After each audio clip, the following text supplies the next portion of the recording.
quite a few people are really pleased with the way Robert Jenrick is behaving and what he's saying.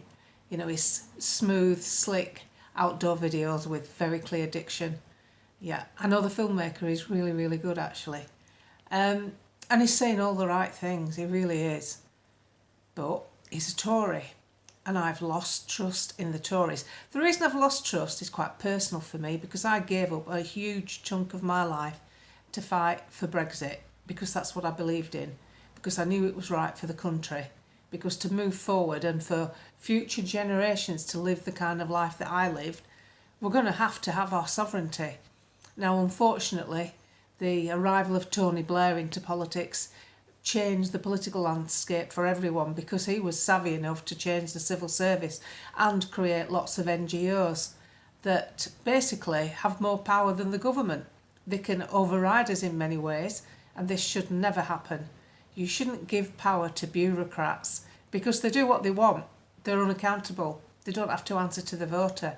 If a politician, in normal times anyway, if a politician does something you don't like, you can get shut of him. You can think, no, he never followed through with this, that and the other. You're out. You can't do that with bureaucrats. You can't do that with the WHO. You can't do that with any other small organisations that seem to have the power base. Ofcom. Who exactly are Ofcom? Why should they tell me what to listen to and what not to listen to? Why should they decide on what's fact and what's not fact when they're dealing with a national broadcaster that churns out stuff that's not fact at all, day after day, that churns out narrative, and that other independent broadcasters churn out narrative? See, the trouble is the country's in the grip of the media and has been for some time. This will change a little now that Trump's got in.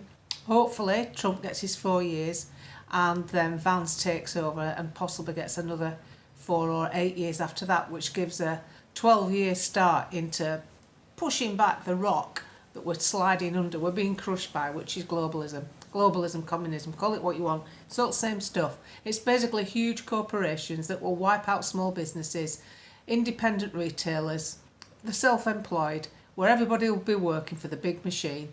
And that's all right if that turns you on, but it didn't turn me on and I didn't want to do it. And I want people to be able to do what they want with their lives, whether they want to work hard and achieve things, or even if they haven't got the capabilities, at least live in a system that sets it up to a point where you can survive.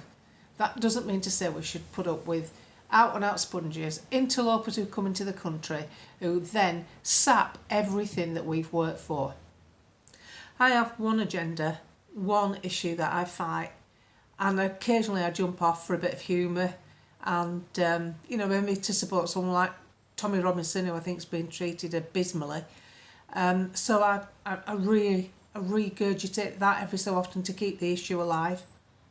But due to the division that's crept into our side of politics, which is sad to see and completely destructive, doesn't need to happen, and you're fighting about the wrong stuff, let me tell you. Arguing now over who should be the top dog is not the way to go, because we've 4 years to tolerate what this government is throwing at us, and there is that much going on. You should be concentrating on the bigger stuff and waiting to see just what unfolds by the time we get near to an election. So I wrote this in an effort to get people to understand where I'm coming from and what I'm trying to do. Back in about 2015, when I realised how the world was really run, I felt sick to my stomach. My settled everyday life was turned upside down. My own thought process disturbed me.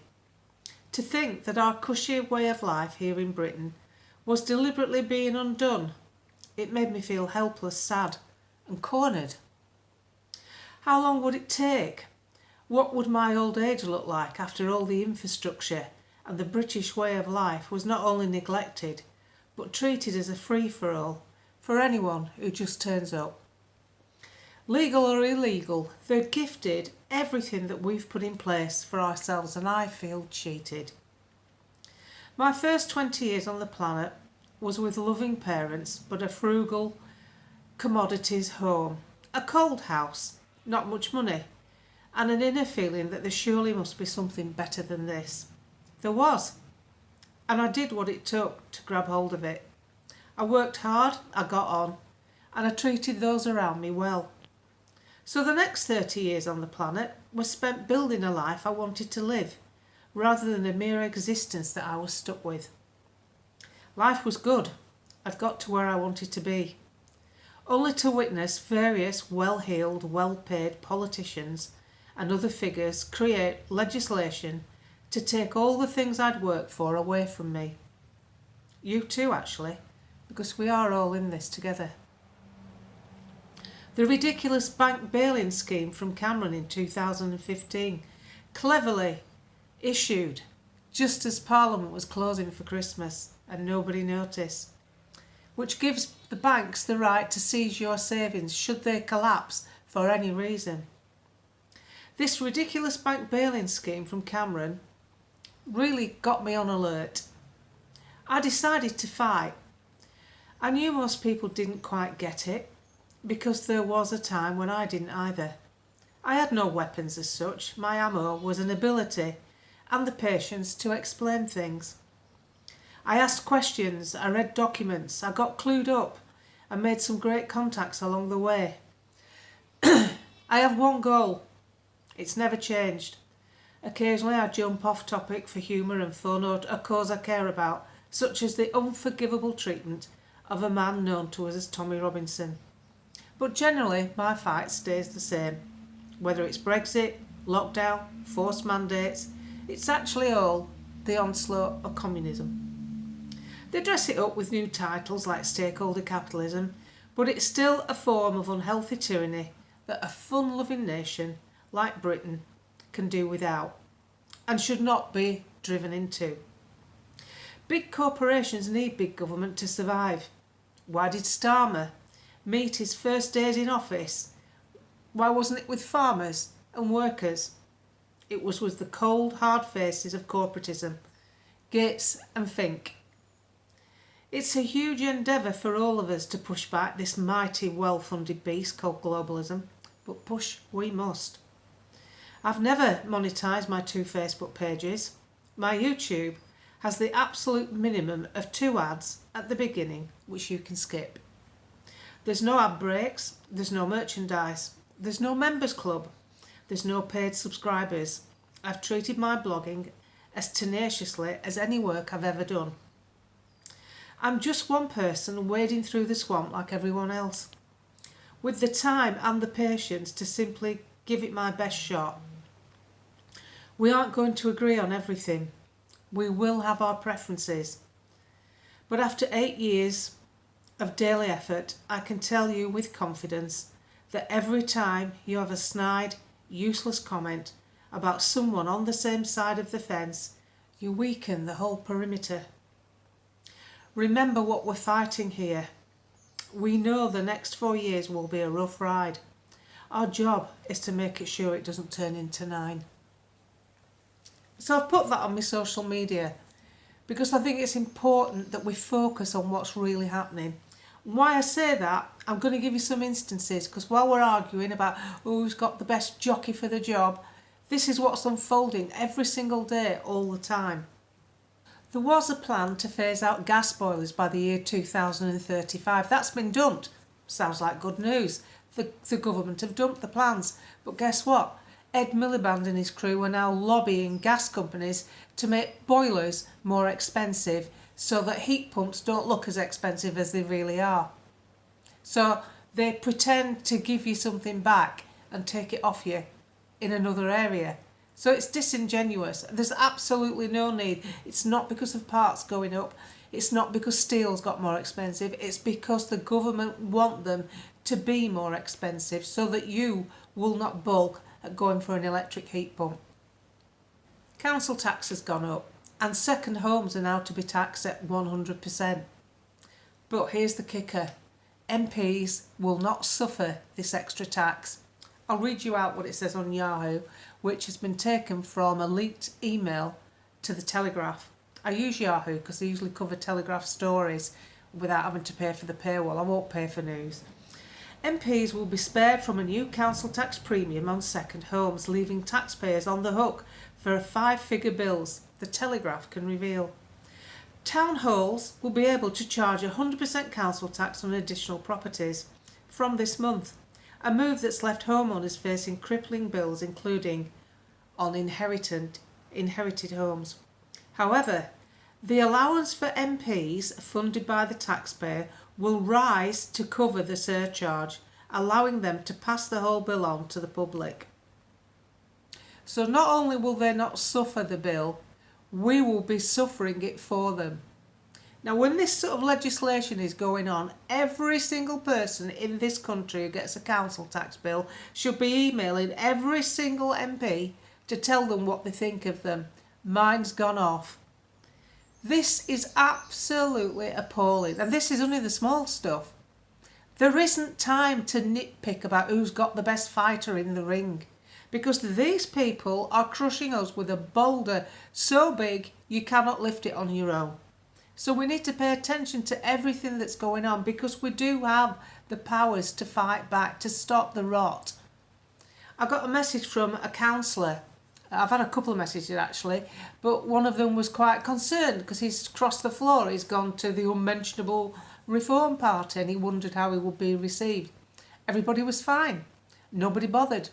Nobody even knew about the spat on Twitter that's going on with division within the party.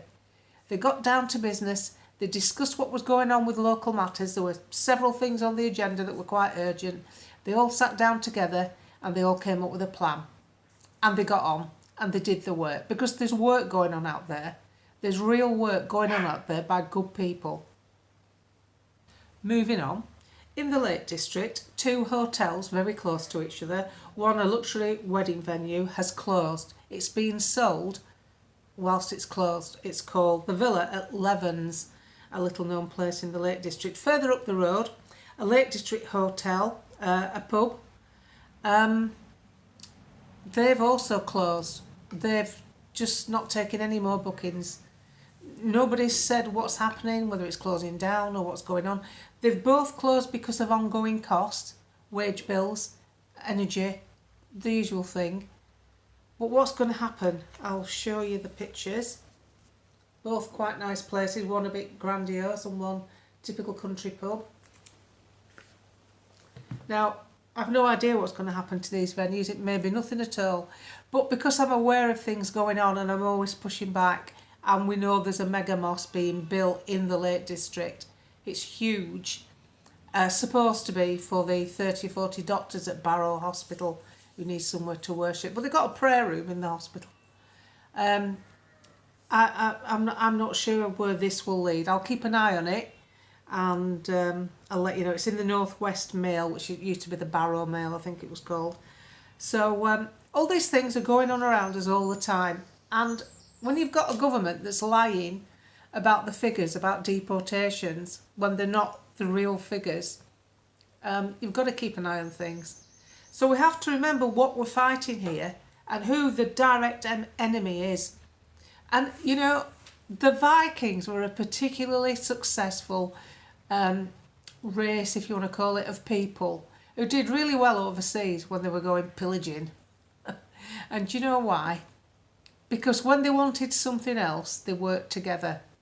When they wanted to create something, all the kings, because obviously Sweden and Norway were split up into kingdoms, that fought amongst themselves. But when they wanted to go somewhere, they worked together. And we should be more Viking. And we need to spot the genuine from the disingenuous people who are pretending to be on the right side of politics. So I think the best thing we can do is stay informed, look out for what's going on. But today is sunny, and that's unusual. It was nice yesterday. So today you can probably hear the sheep outside. I've got my door open. Elsie's already sat on a bench on a cushion, and Jeff's on his bed outside. And I will be going outside today, and I will be having a crab sandwich. I'm going to be decadent, sod it. I'm having a crab sandwich. I usually do. It's bin day. I have one on bin day. It's just because it gives me a chronological event. The bin gets emptied, I get a crab sandwich. I'll sit down with a big pot of tea, and I'll sit near that stream that moats my house, and I'll watch lambs come and have a drink from it. And I'll feel like the luckiest person in the world, because my mum and dad would have to pack sandwiches in a flask, fill the car up with petrol, and drive to the Trough of Bowland to get a view like that. they'd have to put the effort in and get the deck chairs out, primer stove, my dad with primer stove. It took 3 weeks to eat a packet of bachelor's soup. Do you remember that? Peas were always still hard, weren't they? My dad pumping away at biscuit tin, or my mother's there with a flask of coffee, already 2 cups in. But I appreciate what I've built up, and I'm going to use it, and I'm going to absolutely enjoy every minute I'm able to keep hold of it. Because there are foul people out there who want to take them away. They want to take all this away from us. They don't want you to own your own home. They want you to rent. They want you to be part of the big machine. Well, we don't want to be part of the big machine. And Britain is renowned for being belligerent and not putting up with stuff.